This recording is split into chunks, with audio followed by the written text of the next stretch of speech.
Hello and welcome to my YouTube channel. So आज का हमारा टॉपिक होने वाला है common nursing diagnosis for respiratory disorders. तो इसमें हम बात करेंगे कि कौन कौन से कॉमन डायग्नोसिस होते हैं, नर्सिंग डायग्नोसिस, जो कि रेस्पिरेटरी डिसऑर्डर्स में यूज़ हो सकते हैं।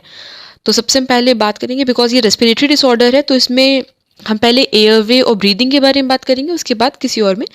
तो सबसे पहले हम यहाँ पे एंड हाँ, ये नंदा डायग्नोसिस के अकॉर्डिंग में है और इसमें 2 स्टेप्स है, यानी कि हम डायग्नोसिस लेंगे और रिलेटेड टू में लेंगे। एविडेंस यहाँ पे बात नहीं हो रही है, लेकिन हम एविडेंस बीच बीच में बताते चलेंगे ताकि आपको इजीली समझ में आए। तो सबसे पहले इनफेक्टिव एयरवे क्लियरेंस। अभी बिकॉज लंग डिसऑर्डर है, लाइक रेस्पिरेटरी है, तो ऑफ कोर्स लंग्स जो हैं वो इन्वॉल्व है। अभी लंग्स में प्रॉब्लम है, इस वजह से यहाँ पे सबसे पहले हो सकता है इनफेक्टिव एयरवे क्लियरेंस, यानी कि जो एयरवे है उस वो लाइक प्रॉपरली वहाँ पे क्लियरेंस नहीं है, जिसकी वजह से सांस लेने में प्रॉब्लम होगी। तो ये क्यों हो सकता है? रिलेटेड टू हो सकता है ब्रोंकोस्पाज्म, यानी कि ब्रोंकिया में जो है कंस्ट्रिक्शन हो सकती है, मे बी इस वजह से हो, या फिर म्यूकस प्रोडक्शन ज़्यादा हो, इंक्रीज म्यूकस प्रोडक्शन हो, इस वजह से हो सकता है, या फिर एल्वियोलर इन्फ्लेमेशन, या फिर इन्फ्लेमेशन हो सकती है एल्वियोलाई में। तो ये हमारे कुछ रीजंस हो सकते हैं जिसकी वजह से इनफेक्टिव एयरवे क्लियरेंस हो सकता है। तो आप इसका एविडेंस ले सकते हो कि एज एविडेंस्ड बाय इंक्रीज्ड जो रेस्पिरेशन रेट हो सकता है, या फिर डिक्रीज्ड SpO2, तो इस पे ये हमारे एविडेंस हो सकते हैं। नेक्स्ट आता है इम्पेयर्ड गैस एक्सचेंज, यानी कि जो गैसियस एक्सचेंज है वो इम्पेयर्ड है, यानी कि वो नॉर्मल नहीं है। तो वो क्यों हो सकता है? रिलेटेड हो सकता है ऑब्स्ट्रक्शन इन द एयरवे। अब अगर एयरवे जो है वो उसमें ऑब्स्ट्रक्शन है किसी तरीके का, या फिर वो कंस्ट्रिक्टेड है, तो उसकी वजह से क्या होगा कि ऑक्सीजन प्रॉपर बॉडी में, मतलब इंसान जब अगर प्रॉपरली सांस ही नहीं ले पा रहा है तो वो उतना ज़्यादा अमाउंट ऑफ ऑक्सीजन भी नहीं ले पाएगा, जिसकी वजह से इम्पेयर्ड गैस एक्सचेंज हो जाएगा। ब्रोंकोस्पाज्म हो सकता है, वही बात है कि अगर ब्रोंकिया में कंस्ट्रिक्शन है उसकी वजह से हो सकता है। इन्फ्लामेशन ऑफ द एल्वियोलाई, अगर एल्वियोलाई में ही इन्फ्लामेशन है जिसकी वजह से प्रॉपरली ऑक्सीजन जो है वो होल्ड नहीं हो रही है या स्टेबल लाइक सेटल नहीं हो रही है वहाँ पे। एंड थर्ड आता है म्यूकस प्लग्स। अगर म्यूकस प्लग ज़्यादा फॉर्म है, अगर जैसे कि मान लीजिए एल्वियोलाई में म्यूकस प्लग्स फॉर्म है, तो उसकी वजह से उसको जहाँ तक ट्रेवल करना था एयर को, वो वहाँ तक नहीं ट्रेवल करी है और उसकी वजह से प्रॉपर एक्सचेंज नहीं हो पाएगा। तो इसका एविडेंस हो सकता है लाइक डिक्रीज्ड SpO2 हो सकता है, या फिर इंक्रीज्ड कार्बन डाइऑक्साइड हो सकती है बॉडी के अंदर, तो ये इसके एविडेंस हो सकते हैं। एंड ये भी हो सकता है कि जो पेशेंट का रेस्पिरेशन रेट है वो बहुत ज़्यादा हाई हो, बिकॉज अगर ब्रोंकोस्पाज्म वगैरह है तो उसका रेस्पिरेशन हाई होगा और वीजिंग साउंड प्रेजेंट होगी। नेक्स्ट आता है इनफेक्टिव एयर ब्रीदिंग पैटर्न, मतलब ब्रीदिंग पैटर्न जो है वो नॉर्मल नहीं है, वो इनफेक्टिव है। तो वो क्यों हो सकता है? प्लूरेटिक पेन, इसका मतलब होता है कि जो भी जो भी हमारा लंग्स के रिलेटेड पेन आएगा उसको प्लूरेटिक पेन बोलेंगे। यहाँ पे रिलेटेड टू पेन भी कह सकते हैं, अगर प्लूरेटिक वर्ड याद नहीं आता तो रिलेटेड टू पेन, अगर किसी को पेन हो रहा है तो ऑफकोर्स सीधी सी बात होगी कि जो रेस्पिरेशन रेट है वो भी डायरेक्टली हैम्पर होगा। अगर उसके चेस्ट में पेन है तो उसकी वजह से उसका ब्रीदिंग पैटर्न जो है वो अल्टर करेगा। दूसरा क्या हो सकता है कि स्प्यूटम प्रोडक्शन जो है वो काफ़ी ज़्यादा है, अगर स्प्यूटम बहुत ज़्यादा होगा तब भी ब्रीदिंग में प्रॉब्लम क्रिएट होगी। तो इसका भी एविडेंस यही हो सकता है कि पेशेंट जो है वो बोल सकता है कि हाँ भाई उसको पेन है जिसकी वजह से उसको सांस लेने में प्रॉब्लम हो रही है, या तो फिर उसको जो होगा वो वीजिंग साउंड प्रेजेंट होगी, शैलो ब्रीदिंग होगी, और क्या हो सकता है कि उसका जो रेस्पिरेशन रेट है वो काफ़ी हाई मिलेगा। नेक्स्ट आता है एक्टिविटी इंटॉलरेंस। तो एक्टिविटी इंटॉलरेंस क्यों हो सकती है? रिलेटेड टू हाइपोक्सिया, अगर बॉडी में ऑक्सीजन की कमी है तो क्या होगा कि बॉडी उतना ज़्यादा इफेक्टिवली काम नहीं करेगी, इसकी वजह से एक्टिविटी इंटॉलरेंस हो सकती है। प्लस फटीग अगर है तो उसकी वजह से भी हो सकती है।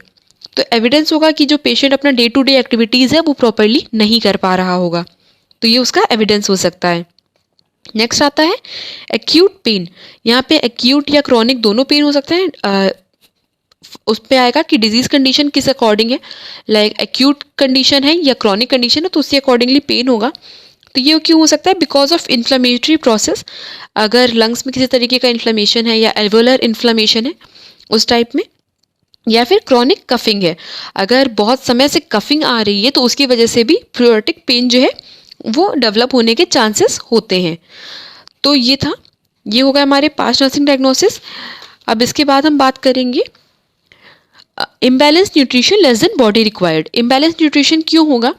क्योंकि अभी पेशेंट को एनोरेक्सिया हो सकता है। एनोरेक्सिया के भी कई, एनोरेक्सिया मतलब होता है कि लॉस ऑफ एपेटाइट, उसको भूख कम लगेगी, इस वजह से हो सकता है। या फिर डिस्पनिया हो सकता है, अगर उसको सांस लेने में ही प्रॉब्लम हो रही है तो पेशेंट जो है वो ज़्यादा उसकी ऑटोमेटिक होगा कि वो एनोरेक्सिया कंडीशन में जाएगा, या फिर वो खुद ही फूड लेने से मना कर देगा क्योंकि उसको अभी प्रॉपरली वो ब्रीथ नहीं कर पा रहा, तो वो फूड भी ज़्यादा नहीं खाएगा।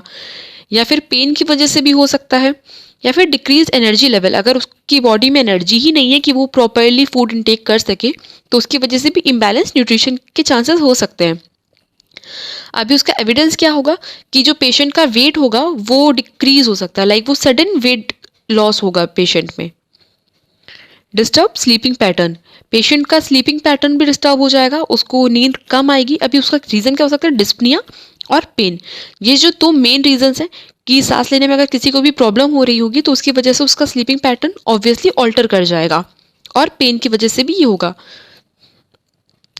तो इसमें भी हो सकता है कि पेशेंट खुद वर्बलाइज वो बोल सकता है कि हाँ भाई उसको नींद नहीं आ रही है, या फिर नींद वो प्रॉपरली वो नहीं ले पा रहा है बिकॉज ऑफ पेन और समथिंग। या फिर इन केस अगर आप उसको ऑब्जर्व करोगे तो आपको नज़र आएगा कि उसकी आंखों में लालपन है, या फिर आंखें उसकी स्वेल्ड हैं। तो ये भी कुछ चीज़ें हो सकती हैं जो कि आप ऑब्जर्व कर सकते हो। नेक्स्ट आता है नॉलेज डिफिसिट। तो नॉलेज डिफिसिट वो उसको नॉलेज में भी उसको ना हो रिगार्डिंग डिजीज़ कंडीशन, या फिर ट्रीटमेंट उसका कैसा चलना है, तो उस चीज़ में नॉलेज डिफिसिट हो सकता है वो। और इसका आपको एविडेंस मिल सकता है कि वो बार बार जो है वो क्वेश्चंस करेगा किसी एक प्रॉब्लम को लेके कि कब तक उसको मेडिसिन चलेंगी, या फिर कब तक उसकी प्रॉब्लम ठीक होगी, डिजीज़ कंडीशन वो नॉर्मलाइज होगी। तो उस चीज़ में उसको नॉलेज डिफिसिट हो सकता है। नेक्स्ट आता है anxiety related to disease process या फिर हॉस्पिटलाइजेशन। तो उसको एंजाइटी या फिर फियर हो सकता है उसकी डिजीज़ कंडीशन के बारे में, क्योंकि ज़रूरी नहीं है कि पेशेंट को अपने डिजीज़ के बारे में कंप्लीट नॉलेज हो, इस वजह से उसको एंजाइटी हो सकती है। प्लस इफ़ वो हॉस्पिटलाइज्ड है, अगर वो पहली बार इन केस हॉस्पिटलाइज हो रहा है तो उसके रिगार्डिंग भी उसको फियर होता है। एंड इन केस अगर उसकी बहुत ज़्यादा डेवलप कर चुकी है डिजीज़ कंडीशन और उसको डिस्पनिया वगैरह है, तो उसको भी लेके एक अलग से एंजाइटी रहती है कि हाँ भाई डिस्पनिया है, सांस लेने में प्रॉब्लम हो रही है, तो उस चीज़ को भी लेके एंजाइटी हो सकती है। तो एंजाइटी में उसके फेस पे भी दिख जाएगा कि हाँ भाई उसको एंजाइटी है, वो किसी चीज़ को लेके घबरा रहा है या परेशान है। प्लस वो क्वेश्चंस भी कर सकता है। अब नेक्स्ट हम आते हैं रिस्क के बारे में। रिस्क फॉर इंजरी हो सकती है, या तो फिर इन्फेक्शन भी हो सकता है। तो इन्फेक्शन क्यों हो रहा है? Because of hypoxia. अगर बॉडी में ऑक्सीजन लेवल कम है तो इन्फेक्शन के चांसेस इंक्रीज हो जाएंगे। और इंजरी हो सकती है। तो इंजरी क्यों होगी? बिकॉज अगर ऑक्सीजन कम है तो कॉन्शियसनेस लेवल भी कम हो जाएगा, और अगर कॉन्शियसनेस लेवल कम हो रहा है तो उसकी वजह से पेशेंट के फॉल के चांसेस इंक्रीज हो जाते हैं। तो इंजरी हो सकती है हाइपोक्सिया की वजह से, या तो फिर फटीग की वजह से। अब यहाँ बात आती है कि अगर हम कभी भी रिस्क लिख रहे हैं किसी चीज़ के लिए तो हम उसमें एविडेंस नहीं लिखते, क्योंकि अभी तक वो एज एन एविडेंस हमारे पास वो चीज़ नहीं आई है, बस एज एन रिस्क है कि हाँ ये चीज़ डेवलप हो सकती है अगर उसको इन दोनों कंडीशंस की वजह से रिस्क फॉर इन्फेक्शन या फिर रिस्क फॉर इंजरी जो है वो डेवलप हो सकता है। हमारे पास अभी कोई एविडेंस नहीं है कि ये हो चुका है, तो रिस्क में कभी भी एविडेंस नहीं लिखा जाता है। नेक्स्ट आता है risk for deficit fluid volume. अभी फ्लूइड वॉल्यूम क्यों डिफिसिट हो सकती है? बिकॉज उसको पेन है अगर, तो वो फ्लूइड ज़्यादा वो खुद ही नहीं लेगा, डिस्पनिया है या फिर फटीग है। तो इन सब कंडीशन की वजह से भी मे बी वो फ्लूइड लेने से खुद ही इनकार कर दिया, वो खुद फ्लूइड ना ले, या फिर एनर्जी लेवल्स बहुत डिक्रीज है, या फिर फटीग बहुत ज़्यादा है, तो इस वजह से वो फ्लूइड कम लेगा। तो ये चांसेस हो सकते हैं।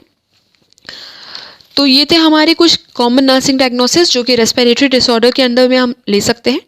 आई होप आपको ये समझ में आया हो, और इस नोट्स की पीडीएफ के लिए आप डिस्क्रिप्शन में जाके ले सकते हैं, वहाँ पे नोट्स की पीडीएफ फाइल आपको मिल जाएगी। इफ़ समझ में आया हो तो प्लीज़ लाइक, शेयर और सब्सक्राइब कीजिएगा। Till then, thank you.